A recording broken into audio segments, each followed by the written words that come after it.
Bismillahir Rahmanir Rahim. This is the English translation of the Majlis of Hazrat Qamar Saheb Damat Barakatuhum, which took place on Monday, the 5th of Zulqa'dah 1443, corresponding with the English date 6th of June 2022. This Majlis took place after the Magharib Salat at Masjidut Taqwa, Darut Taqwa, Maligaon, Nasik, Maharashtra, India.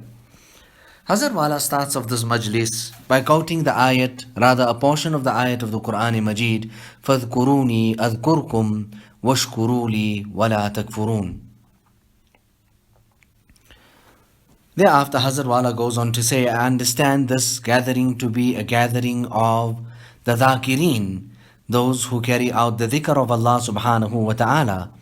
And a wonderful coincidence also, that the Imam Saheb also here, such a unique type of a gathering with so many different people from different places. Myself also, I'm not from here. The Imam Saheb from Zambia, Maulana Ismail Bhuta Saheb from London, Allah Ta'ala accept it.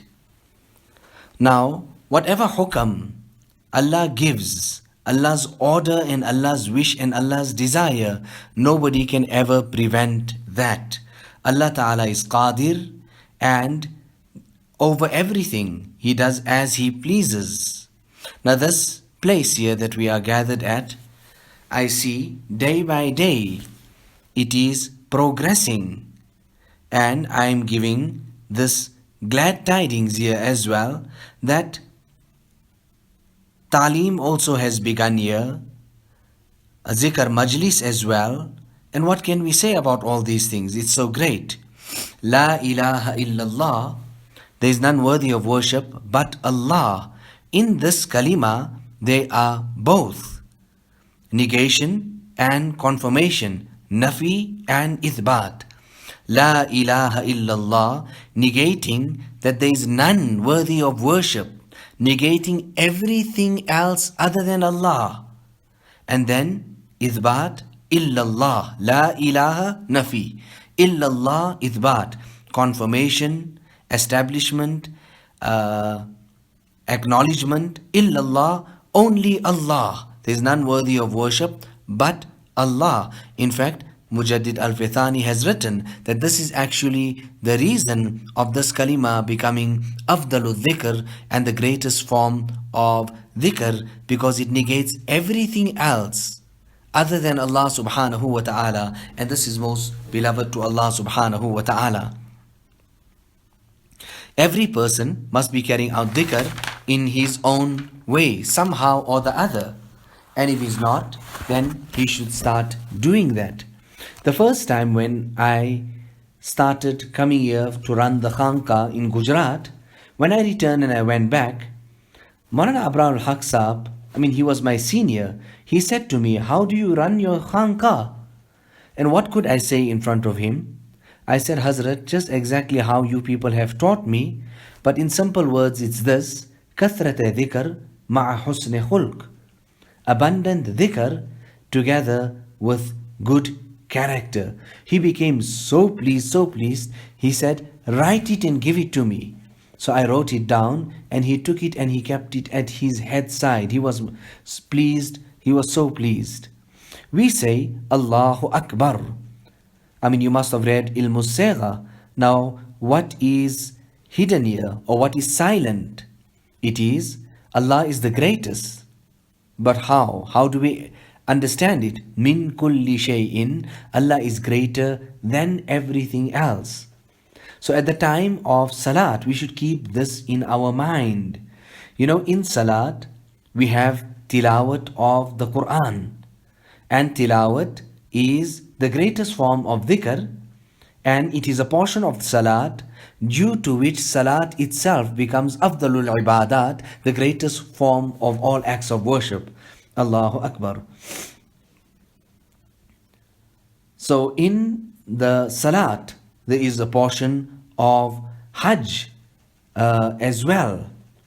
In Hajj, we can still move about here and there. But in Salat, we cannot even move around anywhere. We say Allahu Akbar, we fold our arms in a certain manner and we remain in that same place. There is zakat in the aspect of zakat is also found in salat. Tell me, if a person is not clad properly, will he be able to read salat? No, not at all. He has to cover his aura, his satar. So what will he do? He will go and purchase a piece of cloth, some garments, clothes. So that will be infaq, he'll be spending. So that portion of zakat is also found in salat. And siyam, roza, is also found in salat. We do not eat or drink while we are fasting.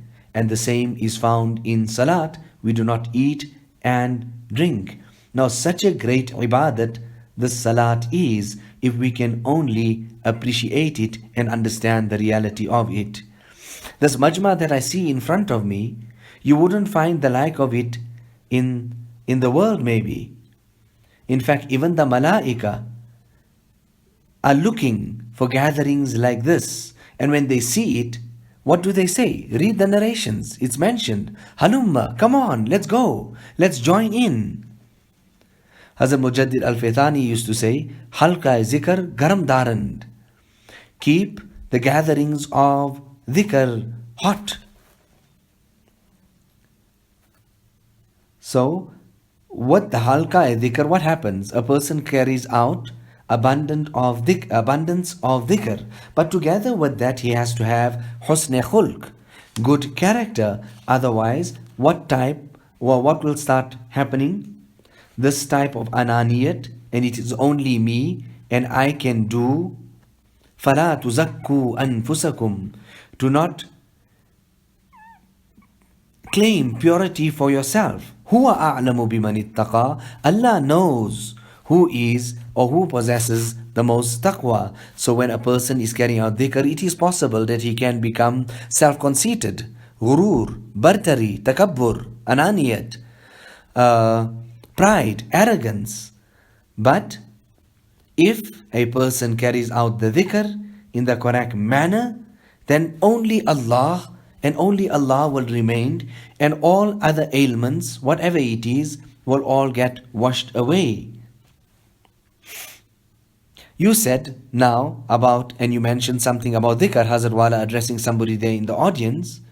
So I was thinking, and I'm saying now to you people also, together with the dhikr of Allah subhanahu wa ta'ala, we need to focus on our akhlaqiyat, our conduct and our character, this part and department of akhlaq. You know, when we say Allahu Akbar, Hazrat Maulana Shah Wasiullah Sahab used to say, I don't understand that person who says Allahu Akbar, and after that there are still great signs of takabbur in him. He's saying on one hand, Allah is the greatest, but his body language, maybe whatever he's doing, is speaking about pride and arrogance. Now how is that? Now the great Imam Allama Ibn Qayyim, he has mentioned that there is no greater merit for the remembrance of Allah subhanahu wa ta'ala for dhikr other than this particular ayat, فَذْكُرُونِي أَذْكُرْكُمْ. Remember me and I shall remember you. In fact, Hazrat Maulana Gangohi had also come to the same conclusion. Both of them were great reformers and great researchers in their eras. Allahu Akbar. Hazrat Maulana Muhammad Ahmad Sahab used to carry out the dhikr 70,000 times a day. Hazrat Haji Imdadullah Sahab 100,000 times a day. I mean, you would say, how? How would they do it? And yes, you have heard on many occasions in the kitabs, it comes that people used to stay up the entire night, or they would have the wudu from the Isha to the Fajr, so many other things. Yes, you can count it from amongst the karamat, supernatural acts. Allahu Akbar. Hazrat Tanwi Rahmatullah alayhi, where he used to sit and carry out the dhikr of Allah subhanahu wa ta'ala, that place I have even seen. And Hazrat Nizamuddin Awliya, where he used to sit and carry out his dhikr, we have seen and witnessed that place as well. Allah Ta'ala has shown me, and I have come here and I have sat in this halqa of dhikr.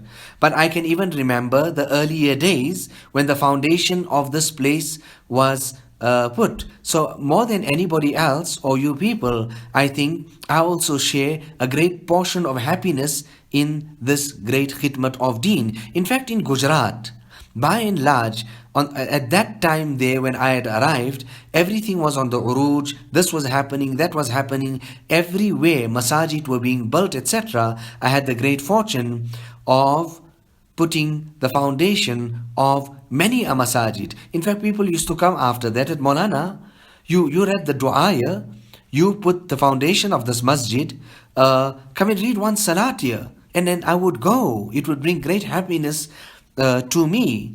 You know, what can I say? I am disappointed at the clothing. You know, first of all, the Islami libas is gone. And then we find this type of thing where people are wearing, what do you call it, a spatloon, shirt and pants.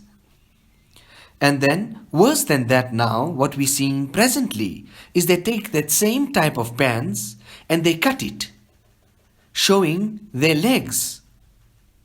And this is supposed to be some type of fashion. Not only the men folk, even the women folk are doing this. What is happening? Has haya been uprooted from us? Has it left us completely?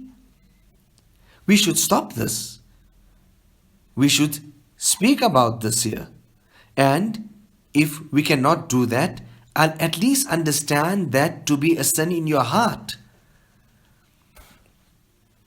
On one occasion, I went to Baroda and I was called to this Hamdi-story building there. And the people call me, and what do? They say this here, no, there's a buzruk, there's a wali of Allah Ta'ala, and they call him for barakat and dua and this and that. But when I went there, I seen all these idols. Now you can understand it in these words here. You know, when you go there and they have these dolls, and they clad them, the ladies and the men, with this type of clothes so that they can make that their showroom and display their clothes. But in actual fact, what is that? Is that not an idol? So I said, I refuse to go into the shop. There's all idols here. Nevertheless, I left in that way, I went away. Can you believe this? At 2 a.m., 2 o'clock in the morning, they came and they said, Hazrath, all those idols, we have removed it. Now come.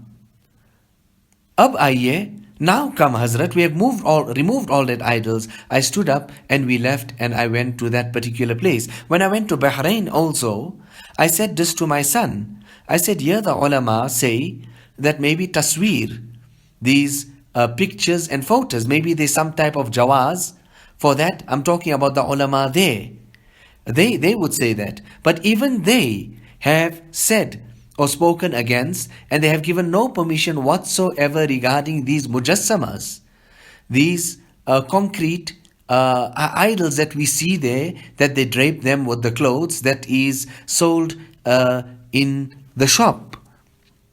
So I said that to him, and I said to him that you should bring this to the notice of the ulama there, that they should speak to the masses about these things here.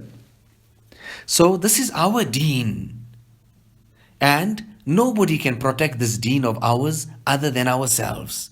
This deen is ours. Each person has his deen with him, and nobody can look after and protect that deen for him other than himself.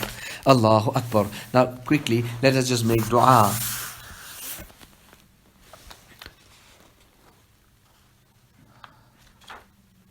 ظلمنا أنفسنا وإن لم تغفر لنا وترحمنا لنكونن من الخاسرين اللهم اجعل أول هذا النهار صلاحا وأوسطه فلاحا وآخره نجاحا نسألك خير الدنيا والآخرة يا أرحم الراحمين ربنا لا تزغ قلوبنا بعد إذ هديتنا وهب لنا من لدنك رحمة إنك أنت الوهاب اللهم أصلح أمة محمد صلى الله عليه وسلم. اللهم ارحم أمة محمد صلى الله عليه وسلم. اللهم فرج عن أمة محمد صلى الله عليه وسلم. اللهم اغفر لأمة محمد صلى الله عليه وسلم. اللهم تجاوز عن أمة محمد صلى الله عليه وسلم. ربنا تقبل منا إنك أنت السميع العليم وتب علينا إنك أنت التواب الرحيم بحرمة سيد النبي الكريم صلى الله عليه وسلم.